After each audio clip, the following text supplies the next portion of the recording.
please stop doing what I'm about to talk about, okay? So many of you, it's a bit of a rant, are just scared of watercolor. And what this leads to is some kind of a disassociation with what you're doing. You're not looking at the paper. You're not looking at what you're painting. You're kind of going through the motions. And I do think this is some kind of defense mechanism against getting hurt. So let's break through that, okay? I want to show you how I paint this beautiful landscape, and we're going to do it pretty much in one go, but be intentional, okay? Don't just go through the motions. Look the painting subject in the eye and paint it. And go at it as slow as you need, as detailed as you need, or as fast as you need. Going fast is okay too. So we're going to get started here, okay? Focus, stay with me. It's going to be some kind of a one-go thing, okay? So I'm going to get started with this very simple wash, okay? And it is the reality that this kind of painting is the type that is done in one go. I'm using leftovers in my palette to create a nice gray, okay? And look, I'm taking my time. I have the bead, right? I can take my time and I can look at all the colors and all the nuances and decide what fits. I'm mixing a bit of white. This is just white watercolor. It's not a gouache. It's not anything like that. It's like whatever. Any white you have should work, okay? It can be a little opaque. It can be more transparent. Doesn't really matter. I'm going to use a bit of ultramarine here in my mix on this right side. And here's where my head is at. As soon as we reach this area, you need to lighten it up and show those peach colors. So I need to make sure I go at least dark enough on these other areas. So I'm going to introduce a bit of black here too, just to darken things up. A bit of cobalt blue and a bit of ultramarine from earlier. And we'll just start establishing the sky, okay? Now look at what I'm going to do here. I'm going to slowly switch over. Here on the left, I'm going to use a very watery area just to keep the area alive, okay? And as we get to this area right here, let's crank up the peachy colors. So a bit of red onto my mix, a bit of the yellow I already have here, okay? And a bit of orange maybe, this cadmium-y orange. Let's add a bit more yellow. Let's add a bit of quinacridone rose. You see, so everything is at play here. It's okay to use all of your colors and kind of search for the right one. I have some test paper here to the side that I can show you. And my conclusion is that this is not vibrant enough. So I'm going to add a bit more of my orange, a bit more of my yellow, and this is getting close to it.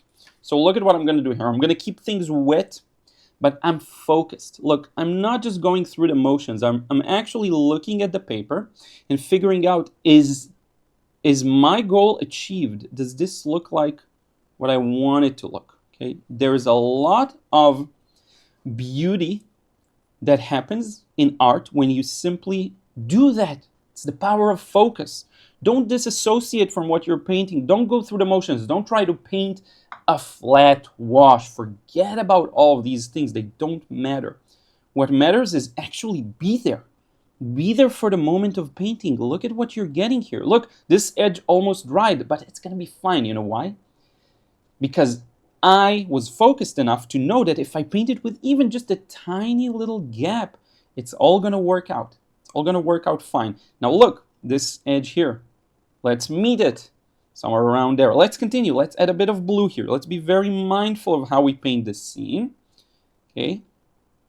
And I feel like these are a good combination of colors that work. Now, wet and wet, just a bit. Just a bit of wet and wet for this area there with the clouds. So a bit of every color I have. And look, you have to be focused for this to work. You can't just wing it. You have to be in the moment of painting and be very aware of levels of wetness on paper, right? How wet is my paint? How dry some areas are, okay? And we'll connect this nice blue color here at the bottom. And we have this interesting cloud pattern. Want to go darker? Cool. I'll add a bit of black. We'll neutralize at the same time. And look, just gonna push this to be a little stronger. Shapes of the clouds, okay? And it's a beautiful landscape, beautiful view here. I think this is in, oh, I forgot where it is. Sorry, I knew. I can check and let you know. And then for the horizon line, just a gray, somewhere there at the back. And look, we're going to start capturing this mountain pattern. Notice how my wash is dry. So I'm going to come back with a bit of thicker paint. And just me telling you what I'm doing and kind of explaining it slows me down. So just be aware I'll be doing all of these things way faster if I weren't talking to you. Okay, now look. Lost and found edges. This mountain ridge here. Okay, this mountain ridge, the edge needs to be a little stronger, and we'll go through it a couple of times compared to these areas that are a little more smooth and soft. Okay, so you see we've built this horizon line. Now we don't have time to play around. Let's start switching up, making it green. I'm just adding yellow to the mix, and I'm just continuing with the same pool of paint. Let's add a bit of black to darken it. We need to start darkening it as it gets closer to us. Okay, I'm going to go over this again. Focus. Look at what you're doing. Okay, now look. I'm going to treat this as a flat wash and add this big mountain in the middle in a couple of moments because I need this area to be dry. Okay, so we're going to introduce a bit of red to neutralize, but we need this to still be quite dark. So a bit more black, a bit more yellow, more black, more yellow, more of this orange, why not? Just to neutralize some areas, make it look, a little natural. This is gonna kind of kick up towards that mountain we have there, but not yet, because we're gonna paint it when this area is a little drier. Okay, a bit more black and a bit more ultramarine, just to get away from the red, just a tiny bit, okay? And here it kind of just mixes together with this area. You don't want it to be too prominent. And this is pretty much just a flat wash all the way down, okay? Now this is a tiny piece of paper. Do this on a tiny piece of paper so that you get time. You don't have to be worried about things drying, things moving too fast for you. Small piece of paper, big brush, go bigger brush if you can. Now look, let's get this mountain. I'm gonna use cobalt, black, a bit of white. I'll play around with the ratios till it looks good, okay? So I'm gonna try. Let's see how this works, if it's pronounced enough. If it's not, I'll have to come back in a couple more moments and replace this edge of the mountain here, okay? See this? And then this is a bit of a nice cliff thing, but it's still too wet for the details to show fully. So I'm going to give this a couple more moments. I'll kind of blend this down here, okay? You can even hint at a couple of tree patterns if you want. Add a bit more yellow to it just to make it a little more green. But you really don't have to. This is just kind of small extra touches. And I am seeing a bit of brown. Let me add some quinacridone to this mix. Some ultramarine, some cobalt, some yellow, a bit of everything. And let me test this out. Yeah, this feels good. A bit more cobalt and we're there, okay? Because you really want this cliff to show. See something like this, and then you essentially bring it out of the entire mess of the background that is a little softer, right? And I think on the right side there's actually a bit of brown. So let me introduce just a bit of brown here. I have a brown, like a what do you call it? Burnt umber. So I'm gonna burnt umbery this side. Okay, and we've essentially created this cliff. Now, final touch. I'm seeing a few lights here in the distance. Do I have the right?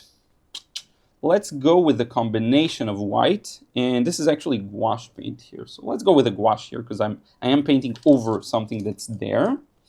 And I'll use this beautiful Michael Soloviev brush from his 3-brush set. Just wonderful, great capacity. Everything you could want in a rigger brush.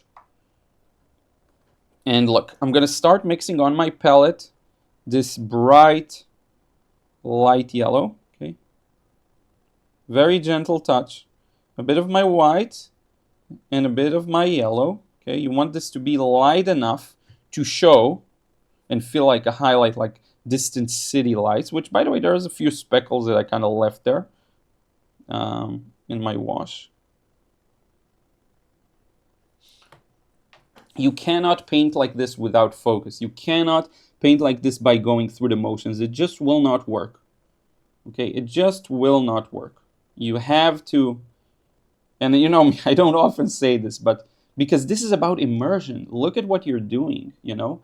Look at what you're creating. Don't shy away from it. Look it in the eye. Find the mistakes. You know, did you make a mistake? Cool. Let's be aware of it. Let's not just ignore it and pretend it's not there. Now look, I'm going to do something very interesting. I'm going to introduce more of this blue and white. In fact, let me reassess here. I need a rare moment. I need a clean area. It's just for a few moments here. So I need a light gray, because there's a lake area there that I think would benefit this. So I'm going to have a bluish light gray. Let's see if I can achieve what I'm after here. Okay. This looks kind of nice. It reflects the sky. See this? There's a bit of a lake area next to the city. It's going to dry just perfect. Okay, and there's a bit of it here too. And because, again, it's going to dry darker, because it has a bit of gouache in it. It's not going to stay as light, so don't worry about it. And let's show that the sky is reflected in it with a bit of that same peach from earlier. So a bit of this, a bit of, I think actually quinacridone would work better here. But we have to keep it quite light, okay? Just to show, you know, the sky is reflected here. So push it to be a little warm here on this side, maybe even a bit of it here.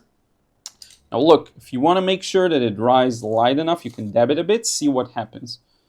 So let's dab this area, especially here to the right. See, it kind of breaks it off. You can even use your finger just to kind of make it a little more nuanced. Same for this side, see here. And there you have it. Now, if you want to paint something like this that has all the interesting subtleties with the sky, with everything, right? And this is not perfect by any means, and it's a small piece of paper. There's a limit to what you can do, but this is actually the gift here. You have to be focused. You have to notice what's going on paper. Where's my bead? Do I have enough water? Don't shy away from it. Don't go, I'm painting the wash real fast just to get this wash over with. We'll figure it out the next wash. Don't do that. That hurts your results. What creates beautiful results consistently is your ability to go beyond that. You want to go beyond that and actually be immersed in whatever it is you're painting. Don't run away from your art. Make it about, not only don't run away, make it about you. Make it about your quirks. Make it about your uniquenesses, right? So if you have this interesting way of holding the brush that everyone tells you is wrong, or a way you mix the paints that everyone tells you, you know, that's not how you should do it. Go all in on that, but just be there when you paint the thing. Just be there. I hope that was helpful. If you want to learn more like this, how to paint more freely, how to get that result you've been yearning for, and stop with the rigid, stale watercolors, I'm going to put a link below to the frustration-free watercolor course. I've had thousands of students go through it, but I have 300,000 people here on the YouTube channel. Believe it, the vast majority of you have not gone through it. Just stop wasting your time. Go ahead, get the knowledge you need. It will propel you forward. Then you'll be at a completely different spot. Now, if you're a little more serious, consider joining the Watercolor Breakthrough Club. I'm going to put a link below if you want weekly live demos like this one, only live, and I communicate with you, and you get access to the beautiful community of wonderful people. Share your art, learn from others, help others. Consider joining. I'll put the links to everything in the description box below, and I will see you in the next video.